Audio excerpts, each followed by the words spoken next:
She was running, barefoot, breathless, heart slamming against her ribs. The forest was closing in around her, dark, ancient, alive with things no human being should ever encounter. And behind her, a lion. Not just any lion, the man she loved. She had been warned. Over and over again, she had been warned to turn back, to go home, to forget him, to walk away before it was too late. She did not listen. And now she was alone, in the middle of a forest no ordinary human had ever survived, being hunted by the only man she had ever truly loved. This is the story of Adesewa, a young woman who loved so fiercely she walked straight into the jaws of death. And what saved her was something no one could have predicted. Before we dive deeper, let us know in the comments where you're watching from. We'd love to hear from you. And don't forget to hit that subscribe button so you never miss any of our upcoming videos. A long, long time ago, in a town called Ifewara, there lived a girl called Adesewa. Tall, slender, with skin that glowed like warm firelight, and hair as dark and glossy as the night sky. Adesewa was beautiful, the kind of beautiful that people turned around to stare at, that made conversations stop mid-sentence, that made even the proudest of men stumble over their words. She was an only child.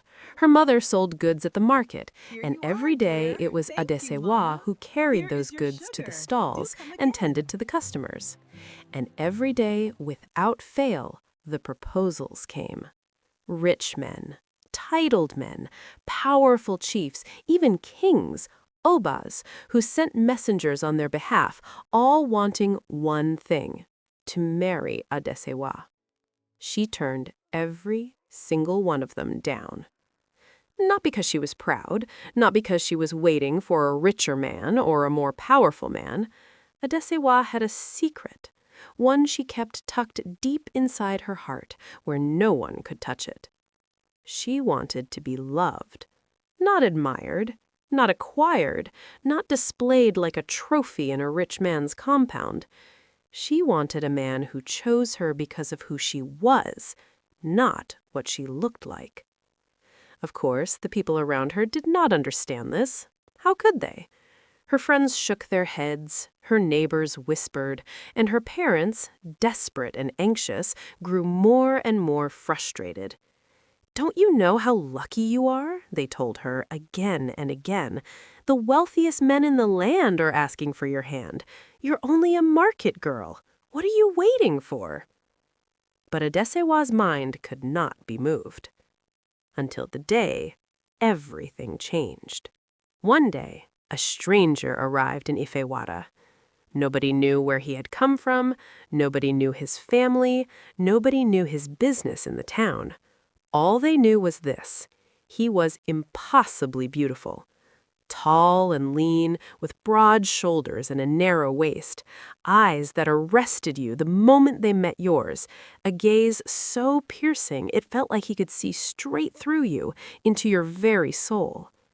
The women of Ifewara talked about little else. Some said they made them faint just looking at him.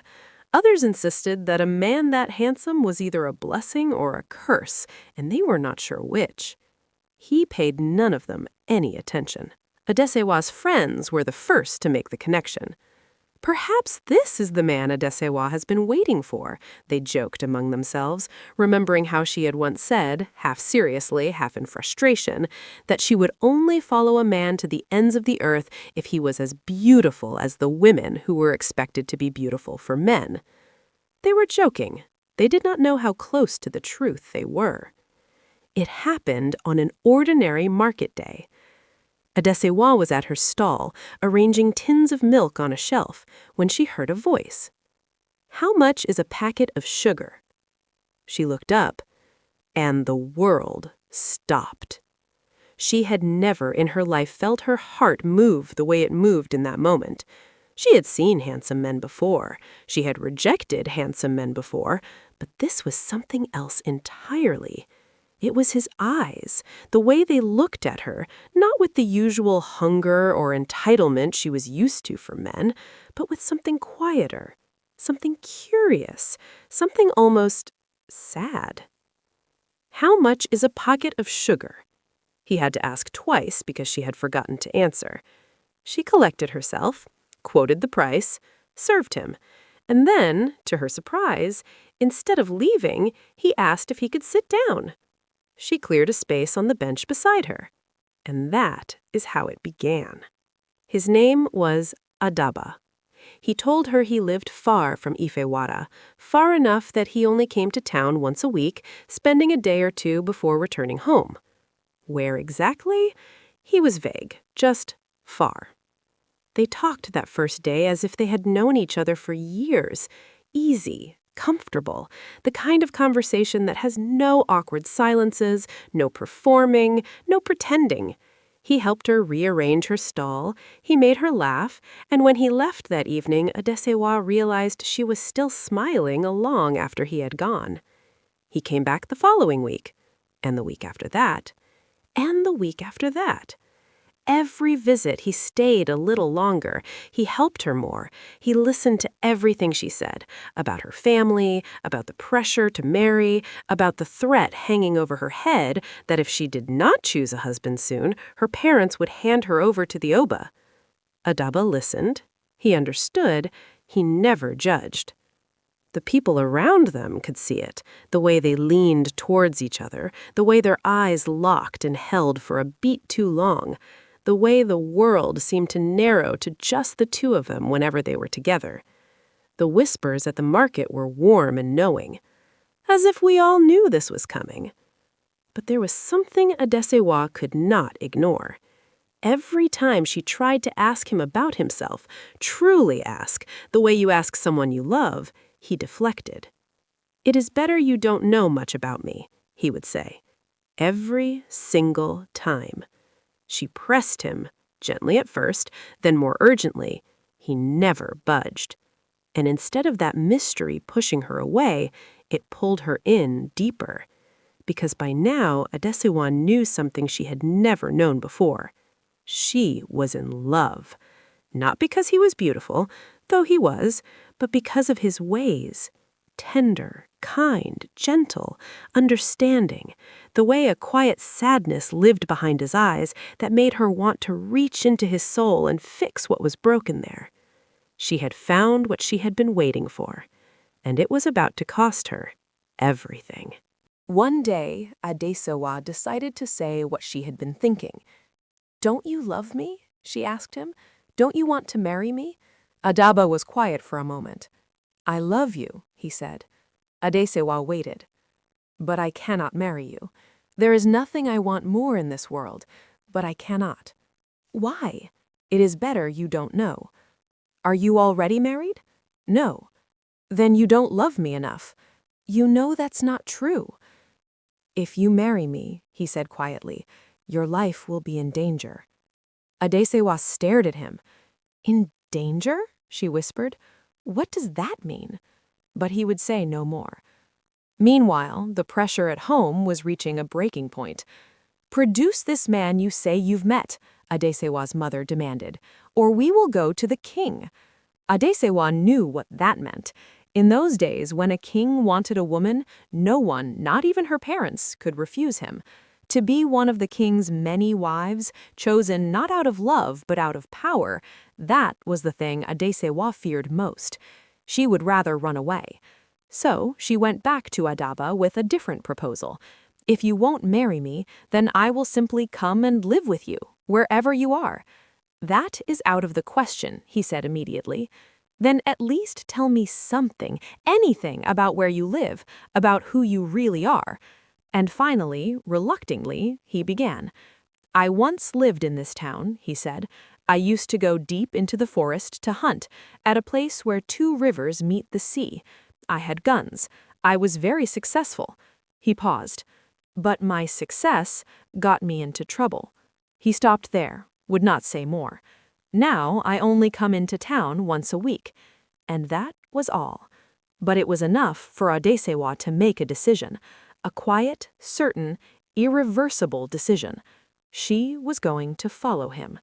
She did not tell anyone what she was planning, not her mother, not her father, not her closest friend. On the day Adaba usually passed her stall on his way out of town, Adesewa handed her stall over to the friend whose stall was right next to hers. "Something urgent has come up. Please mind this for me. If Adaba comes, tell him I'll see him next week." And then she disappeared behind a tree, close enough to watch, hidden enough not to be seen. She watched Adaba arrive at the stall, speak to her friend, look around, perhaps looking for her, and then leave. She waited until he had gone far enough down the road, and then she followed. Through the town, out of the gates, down roads she had never walked before, into countryside that grew wilder and stranger with every step. She was careful. Every time he glanced back, she ducked behind a tree or a bush. Every time he paused, she paused. But eventually, just as the town had fully disappeared behind them and the forest began to loom ahead, he stopped and turned and looked directly at her hiding spot. Adesewa. One word, her name, said with such a mixture of shock, grief, and helplessness that her heart clenched. "You've been following me. What have you done? Go home, please, go home now." She stepped out from behind the tree. "I can't, and I won't. If you continue further, it will cost you your life. My life is meaningless without you." Adaba looked at her for a long moment. He was deeply moved. He also knew with the quiet certainty of a man who has carried a terrible secret for too long that there was nothing he could say to make her go back. And so he began to explain what lay ahead of them, where they were going, what Adesewa was walking into. And the more he told her, the more she refused to turn back. There were 2 rivers between Ifewara and where Adaba truly lived, 2 rivers that did not behave like any river you or I have ever seen. The first was called Odo Aro. As the name suggests, its color was indigo, the deep, dark blue of auto dye. But it was not just the river. Everything around it, the trees, the bushes, the flowers, the fish, the very air was that same impossible shade of blue, as if someone had taken the night sky and pressed it flat into the earth. And it was completely still. No wind, no birdsong, no rustling leaves, an absolute silence so total it pressed against your ears like cloth. Yet, when you arrived at the bank, a boat would leave the other side, unmanned, moving by itself, coming to collect you. Adesewa's skin prickled as Adaba told her this, but she did not turn back. The second river was called Odo Eje. Odo Eje means river of blood, and it earned that name. Everything there was red, the water, the banks, the trees, the ground beneath your feet, the color of freshly split blood, stretching in every direction as far as the eye could see. But unlike Odo Aro, which was eerily still, Odo Eje was alive, with spirits. Just beyond the river, Adaba told her, his voice low, is a place called Isalu Orun. It hovers between this world and the next, not quite earth, not quite heaven. The spirits who live there believe Odo Eje belongs to them, and they do not welcome humans. He described them, the spirits, some with more than one head, some with a single eye fixed in the center of their foreheads, some with one leg, creatures from the edge of the world, built to terrify. To cross Odo Eje, you had to walk across a razor-thin strip of metal, wearing a special pair of shoes called bata. And as you crossed, the spirits would come for you. You had to fight them, kill them or be killed. And those who fell, their heads were cut from their bodies and hung on the trees lining the riverbank, warning and trophy all in one. How ghastly, Adesewa breathed. How absolutely ghastly. "I have crossed it before," Adaba said quietly. "I fought them, and I won. They cannot touch me. But you—" He looked at her, at this woman who had followed him out of love, and his voice broke slightly. "You don't know what you're walking into." "Try me," she said, and she meant it. Stay with me, because what happens when they actually get to these rivers is something I guarantee you are not prepared for. And what the old woman does at the end of this story, no one saw it coming. We're only halfway through. They reached Odoaro first, exactly as Adaba had described it, the world drained of all color except blue. The impossible stillness, the silence so thick it felt like being underwater. And then, from across the river, a boat, moving without oars, without hands, without a soul inside it, gliding towards them like a quiet dream. Adaba stepped in. He hoped, perhaps, that Adesewa would hesitate, that the fear would be enough to turn her back. She stepped in after him before he could even turn around. The boat carried them across in silence. On the other side, Adaba turned to her one last time. Adesewa, a far worse fate awaits you if you continue. You can get back in the boat right now. It will take you home. Please. No, she said. I am not going back alone, and if I stay here without you, I will die of hunger before you return. He knew she was right. He knew he was out of options. And so he told her the rest. I caused offense, he said, in some quarters. A curse was placed on me, so that I would know what it felt like to be hunted, like the animals I once hunted. He could not bring himself to say more than that. I am not going back from here, Adesewa said firmly. Whatever this curse is, I am staying with you. Adaba had no more words. He looked at this woman, fierce, terrified, magnificent, and thought, I have nothing to offer you but death. So be it, Adesewa said, as if she had heard his thoughts. So be it. They walked to Odoeje.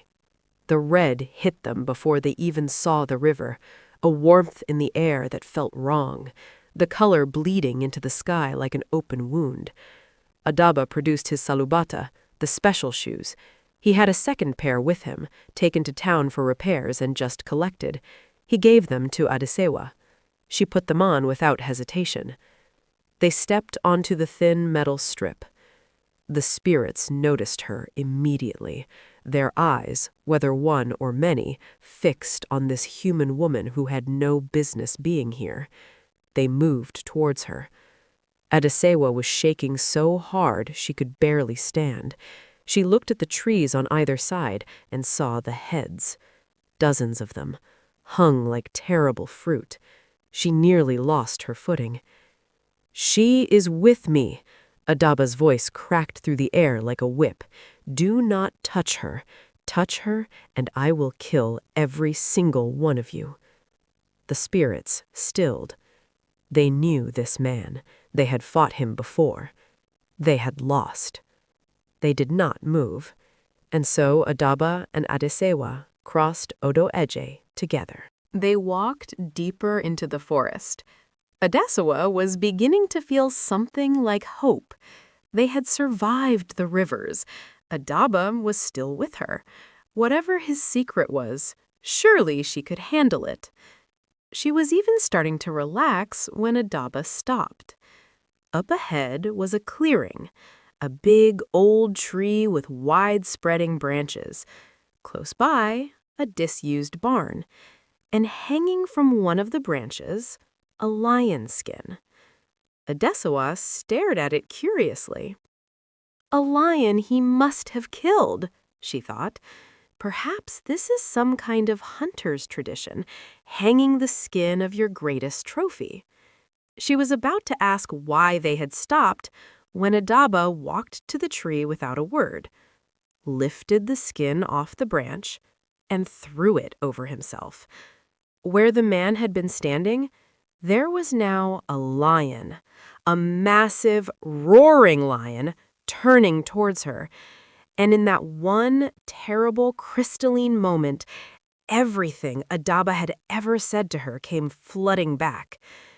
Your life will be in danger. I have nothing to offer you but death. A curse was placed on me so that I would know what it feels like to be hunted. She understood. Finally. Completely. Too late. She ran. God, how she ran. The forest blurred around her, her lungs burned, her feet found paths she didn't know were there, her body moving faster than she had ever moved in her life, because life itself was what was at stake. Behind her, the lion roared and pursued, closing, almost there. And then, as they neared the sea that Adaba had spoken of, a gust of wind, sudden and enormous, brought a massive tree crashing down right in front of the lion. It could not get around it. It turned this way and that, trapped. Adesawa did not look back. She ran straight for the sea. And when she finally stopped, when her body simply would not carry her any further, she collapsed onto the sand at the edge of the water, gasping, sobbing, alone. The lion had vanished, and Adesawa, who had crossed supernatural rivers and faced monsters from the edge of the spirit world, sat on the sand at the edge of the sea and wept, because she did not know how to get home, and because, even now, she was not sure she had stopped loving him. She was still there the next morning, frightened, hungry, with no way back. She had spent the night on the sand, drifting in and out of a fitful, terrified sleep, waking every few minutes to check whether the lion had returned. It had not. Would I have been better off married to the king? She found herself wondering in the pale morning light. Or to any of those rich, titled men. She considered it honestly.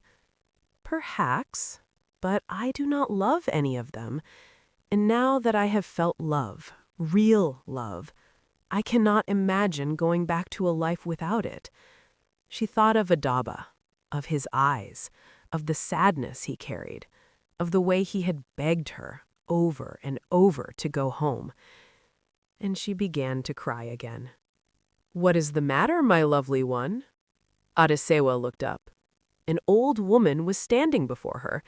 She had appeared from nowhere, silently, completely, as if the sea had simply deposited her there. Her eyes were kind in a way that felt ancient, as if they had seen every version of human grief that had ever existed and made peace with all of it. Adesewa, who might have been frightened of a stranger appearing like this after everything she had just been through, found instead that she was not afraid at all. And so she told her everything. Every word, from the market proposals she had rejected, to the man she had fallen in love with, to the rivers she had crossed, to the moment the lion skin had been pulled from the tree. She left nothing out. The old woman listened, and as she listened, something shifted in her face, because she knew this story. She knew it because she was the one who had written it. A long, long time ago, the world had been very different. Humans and animals shared the same language. They lived side by side. They understood each other. And in that world, a lion, the king of the animals, had come to the old woman, the goddess of the river and the forest, with a grievance.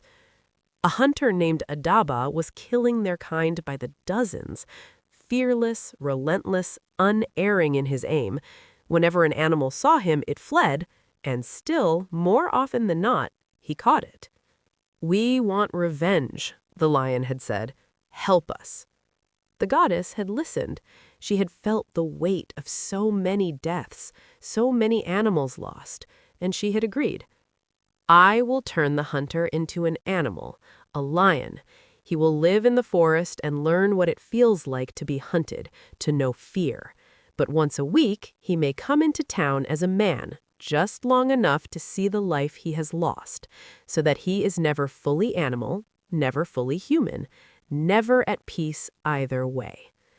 And she had cast the spell, thrown the lion skin over Adaba, and watched him change. As the old woman finished remembering all of this, she looked at Adasewa, this young woman who had crossed 2 rivers from the spirit world and survived a lion's chase, all for love. And something in her ancient heart shifted. She had helped the animals long enough, and this man, this good man who had spent years warning everyone away from him so they wouldn't be hurt, had suffered enough. It was time. "Don't worry, my dear," the old woman told Adasewa. "Dry your tears. Your problems are over. You will not be forced to marry anyone you do not want. You will marry Adaba." Adasewa stared at her. "What? How?" "Leave the talking to me," the old woman said simply. "Wait here." The old woman went to find Adaba. She found him, the lion, pacing the forest, unable to get past the fallen tree, carrying whatever grief a cursed man carries when he has just chased away the only person he has ever loved. She removed the lion's skin from him, forever. She told him what she had found, Adasewa, alone at the sea's edge, crying but alive. She told him what she had done all those years ago and why. She told him what she had decided. "Go back to your town," she said.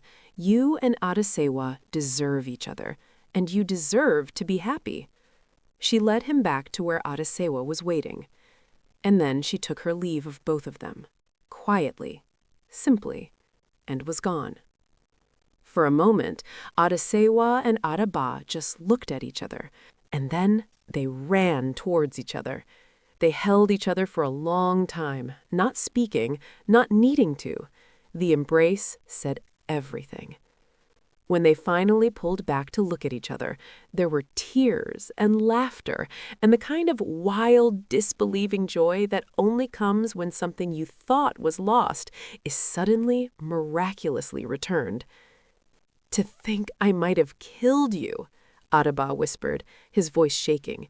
He looked at her as if he could not quite believe she was real. "Don't think about it," Adasewa said, pulling him close. "Don't think about it." "Let us get out of here," Adaba said. "I still have my home in Ifewara. I couldn't bring myself to go back there after the curse, but I will now. We will. I want to take you there." He paused. "It must have been fate. If none of this had happened, I would never have met you." They crossed back through the forest. They walked across the metal strip above Odo-Eje, the spirits watching, but still.